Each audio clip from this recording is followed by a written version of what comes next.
Government है आज support कर रही है स्टार्टअप्स और इनोवेटर्स को, और इसी को लेके आज एक वर्कशॉप पैनल डिस्कशन करा गया था कि कैसे ये सरकार सभी फाउंडर्स, युवा लोग और एंटरप्रेन्योर्स को और बढ़ावा दे सकती है, स्कीम समझा सकती है कि कैसे वो उनके आइडिया को उद्यम तक लेकर जाएं।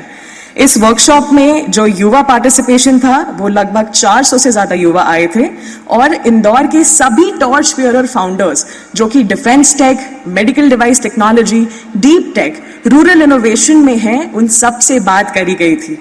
आज मैं आप सभी युवा को कहना चाहती हूं, आप सब में वो आग है, वो पैशन है, वो ड्राइव है। आप सभी अपने जीवन के उस मोड़ पर है जब ये डिसाइड कर सकते हैं कि मैं मेरे देश के लिए क्या योगदान दूं, और इसी करना है। ये संकल्प मैं आज आप सबके सामने पढ़ना चाहती हूं। युवा के इस संवाद में जो डिपार्टमेंट ऑफ एमएसएमई ने अरेंज करा था, ये संकल्प पत्र निकला है। हम संकल्प लेते हैं कि अपने भीतर नवाचार की भावना को जागृत करेंगे एवं प्रोत्साहित करेंगे। हम इसे अपने व्यावसायिक कार्यों, कार्यशाली एवं जीवन के प्रत्येक क्षेत्र में अपनाएंगे, जिसे हम स्वयं तथा मध्य प्रदेश दोनों के विकास के पथ पर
पत्र संपूर्ण युवा शक्ति की ओर से माननीय मुख्यमंत्री जी को प्रदान करने का कष्ट करें, और आपकी तालियां साथी बनना चाहिए इन महत्वपूर्ण अवसर के, क्योंकि ये संकल्प पत्र में आप सभी के विचार हैं, क्योंकि हर क्षेत्र में युवा आगे बढ़े, सशक्त बने, और निरंतर माननीय मुख्यमंत्री जी हर युवा के सपनों को पूर्ण करने के लिए, अवसरों के मध्य प्रदेश को निर्माण करने के लिए दृढ़ संकल्पित हैं। और इसी सोच के साथ ये ड्राफ्ट, ये संकल्प पत्र का प्रारूप सौंपा जा रहा है माननीय मुख्यमंत्री जी को।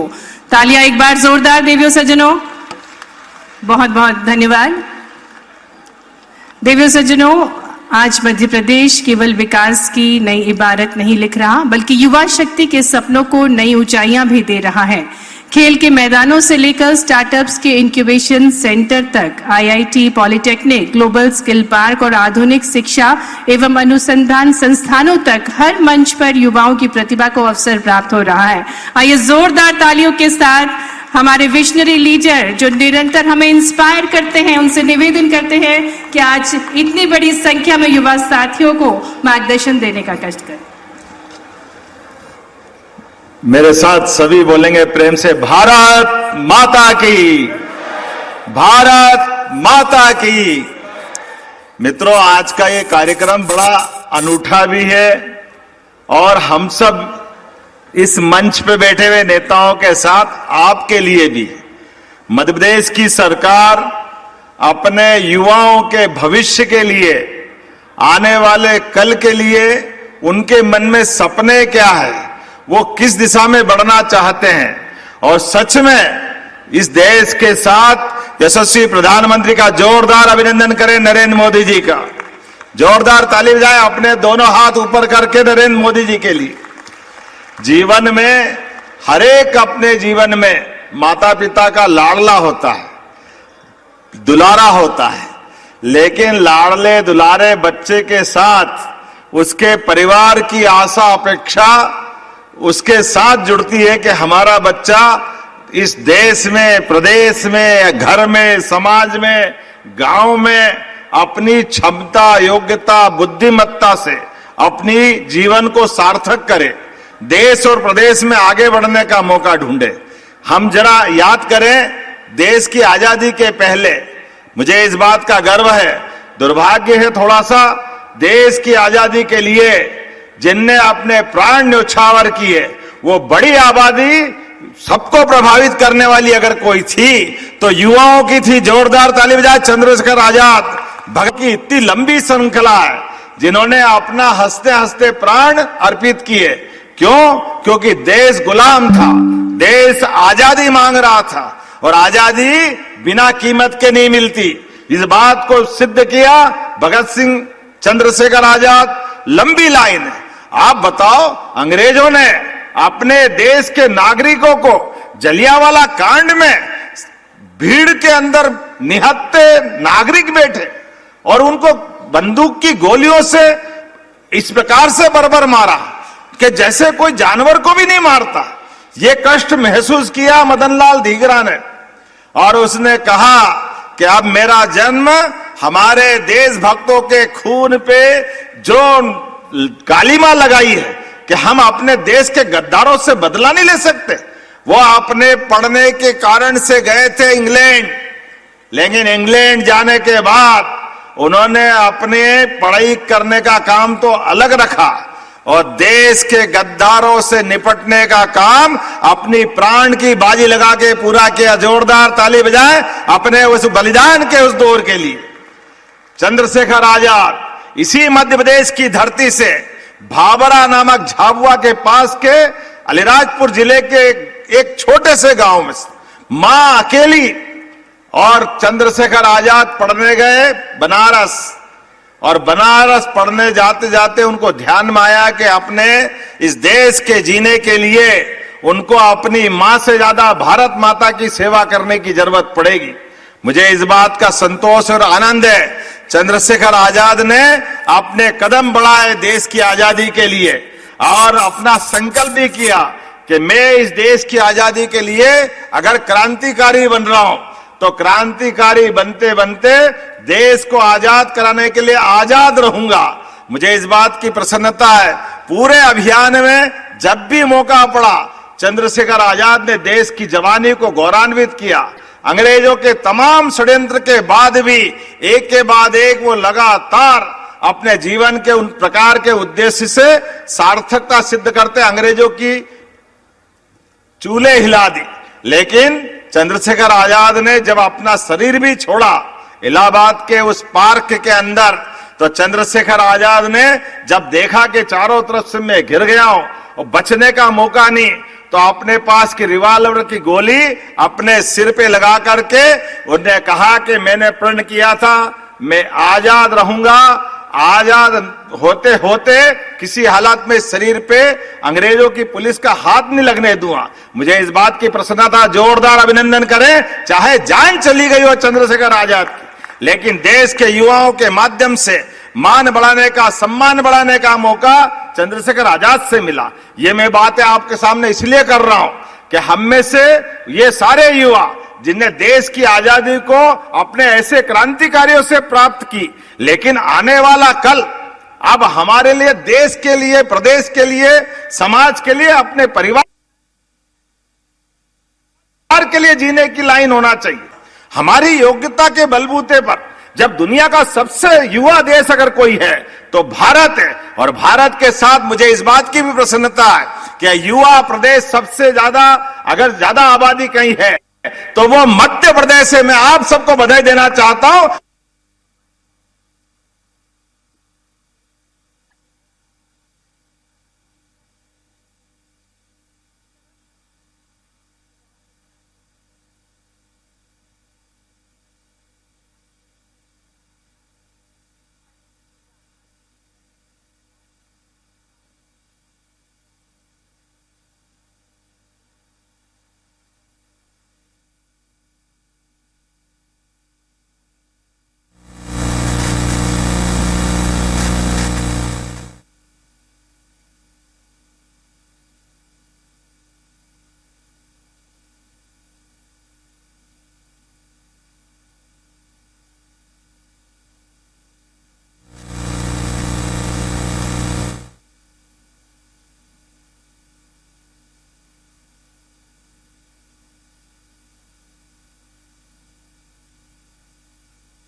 चुनाव लड़े तो मुख्यमंत्री, दूसरा चुनाव लड़े तो फिर मुख्यमंत्री, तीसरा चुनाव लड़े तो फिर मुख्यमंत्री, चौथा चुनाव लड़े तो प्रधानमंत्री।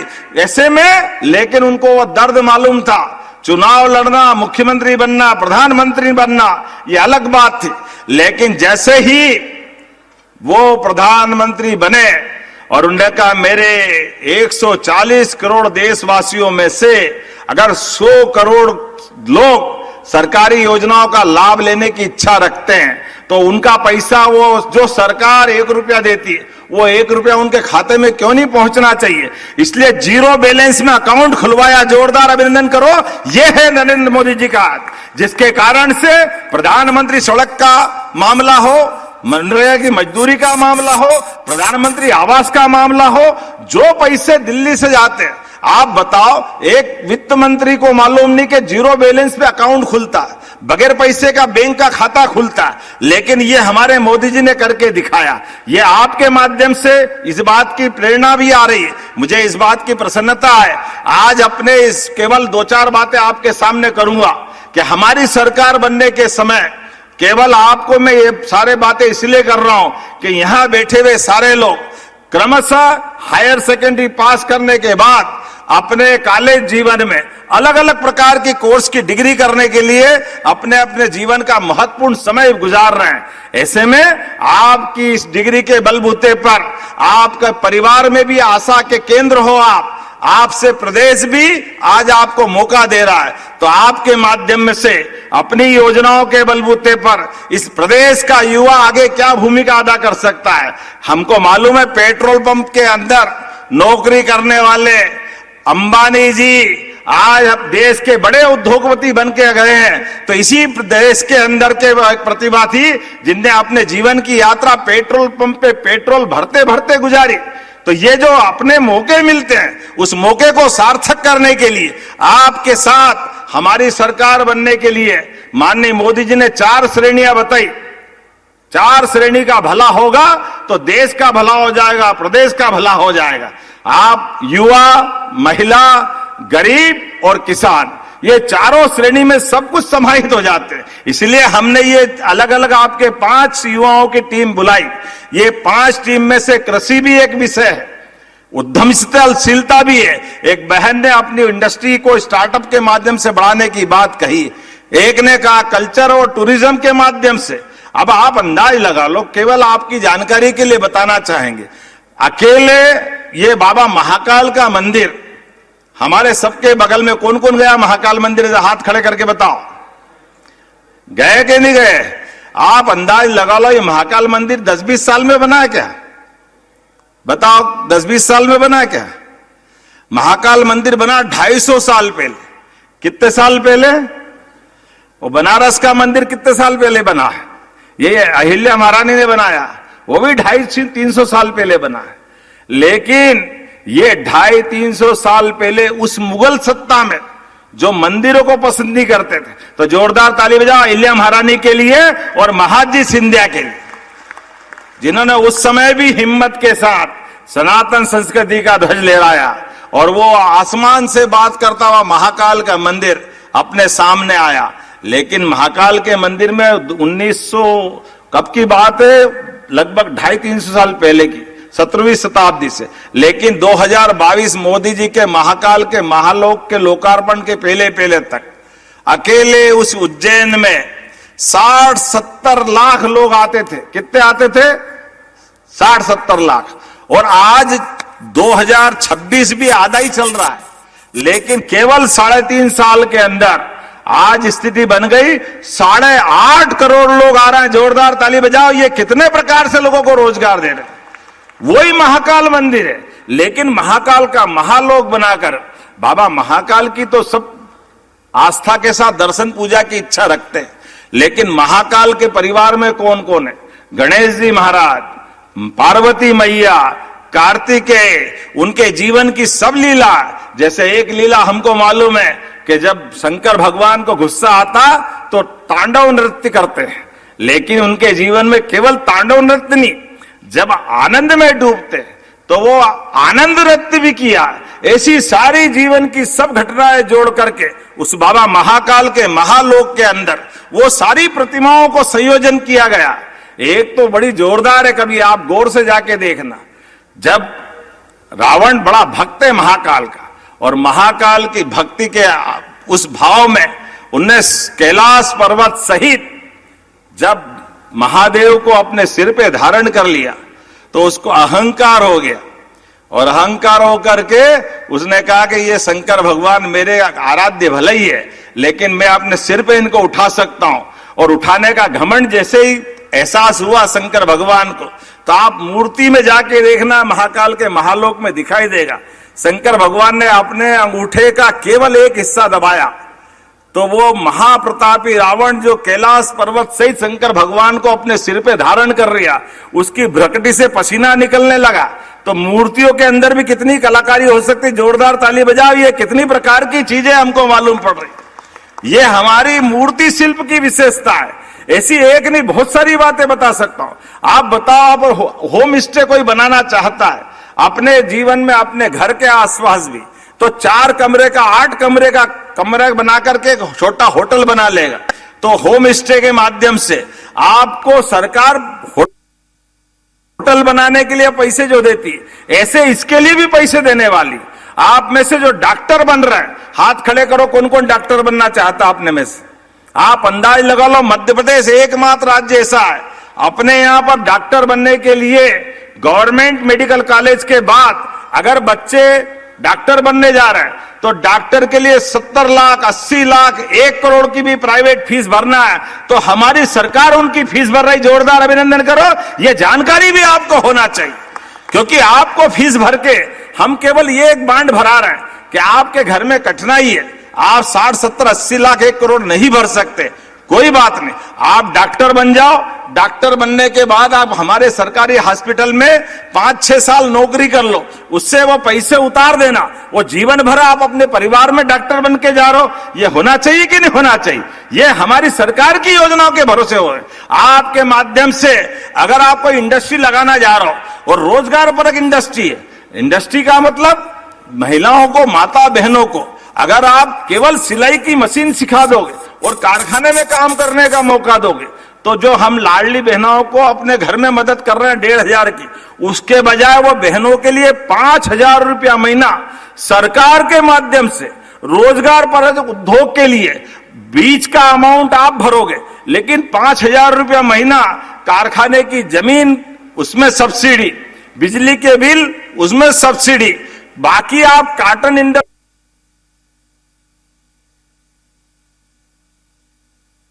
से चाहे रेडीमेड गारमेंट्स बनाओ या मर्जी आए जिस प्रकार का कोई प्रोडक्ट बनाओ, लेकिन अगर आप रोजगार दिलाने जा रहे हो तो आप में से 1,000, 2,000, 4,000, 10,000 तक की भी लेबर आप चाहोगे तो प्रत्येक लेबर को 5,000 रुपया महीना सरकार के माध्यम से मिलेगा। यह हमारी सरकार की योजना है। ताली बजाओ तो दिल खोल के बजाओ, ऐसा लगे कि ताली बज रही।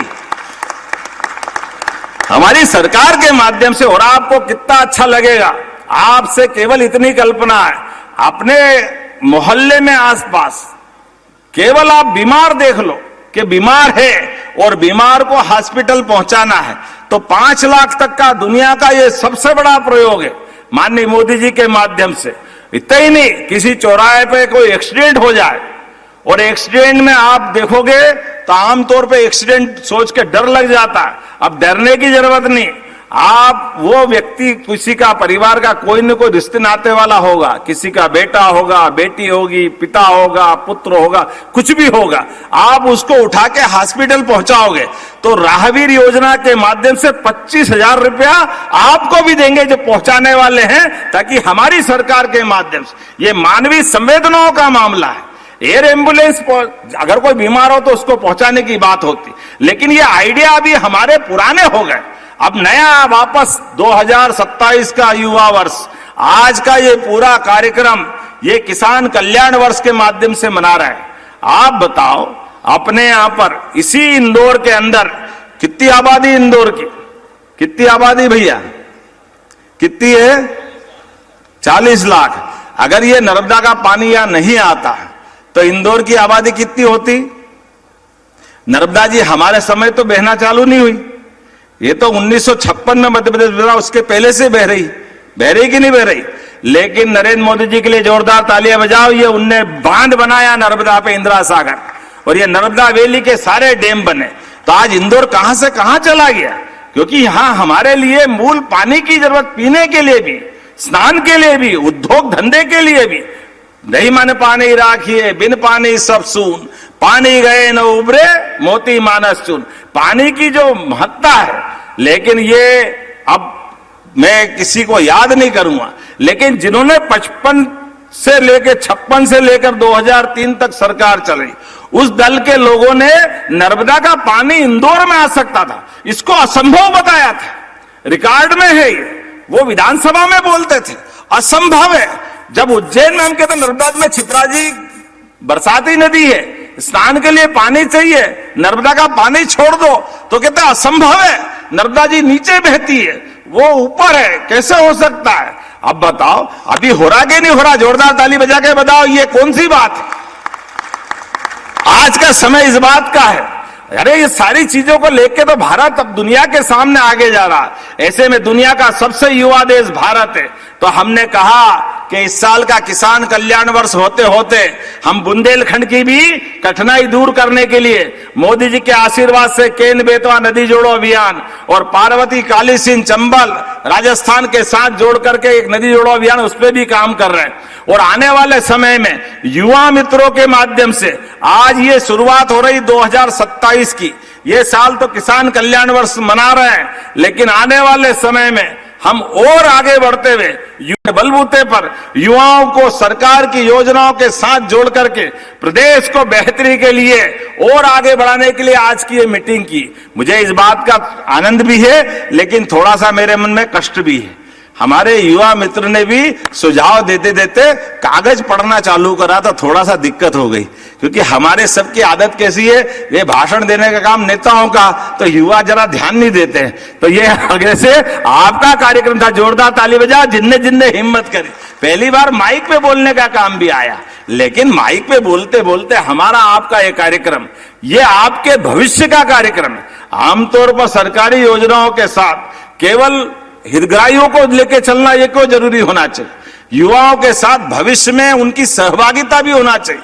अपने लोकतंत्र की एक कमजोरी भी है, लेकिन लोकतंत्र के अंदर भी नई परिपाटी मोदी जी के माध्यम से ला रहे हैं। चुनाव हो गया, एक बार बटन दबाया, जिसकी सरकार बन गई, अगले 5 साल बाद देखेंगे, फिर वो जो मर्जी आए करे। हमने कहा ऐसा नहीं, चुनाव तो हो गया, सरकार भी बन गई, लेकिन सरकार जनता के मन के साथ चलना चाहिए, जनता की बेहतरी के लिए चलना चाहिए। इसलिए अलग अलग श्रेणी में एक एक वर्ष पूरे साल हम काम बना रहे हैं। इसीलिए आपके साथ बैठ करके ये संवाद का कार्यक्रम है, और संवाद से युवा भविष्य में 2027 में इस प्रदेश की दिशा तय करेंगे।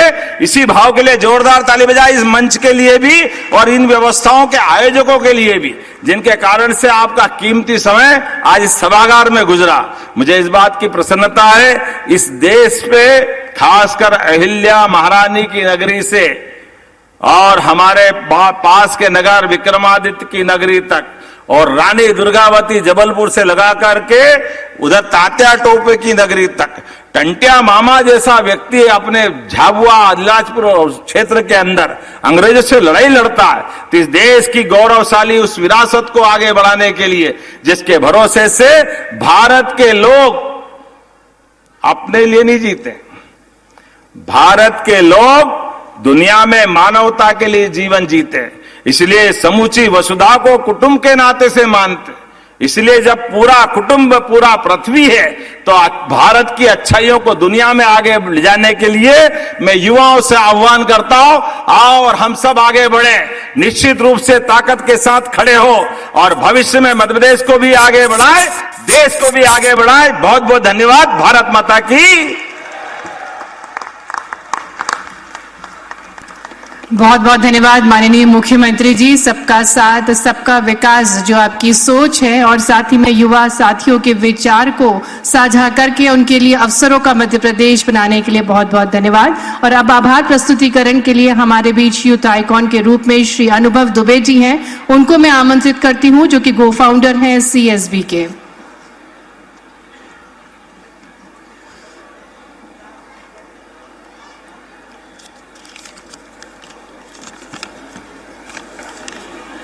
माननीय मुख्यमंत्री जी, मंचानीन सभी विशिष्ट अतिथिगण, सामान्य अधिकारी एवं मेरे प्रिय युवा साथियों, सबसे पहले मैं मध्य प्रदेश शासन और MPIDC का हृदय से आभार व्यक्त करता हूं कि ऐसी अपॉर्चुनिटी दी। ये अपॉर्चुनिटी सिर्फ मेरे तक लिमिटेड नहीं है। मेरे को अपॉर्चुनिटी देना मतलब मध्य प्रदेश के सारे युवा उद्यमी को एक मंच देना और अपनी बात साझा करने का मौका देना। नमस्कार, मैं हूं अनुभव दुबे, सह संस्थापक चाय सुट्टा बार। हम शहर के एक छोर पे खड़े हैं और तकरीबन 1 दशक पहले शहर के दूसरे ओर से हमने एक अपना स्टार्टअप चालू किया चाय का।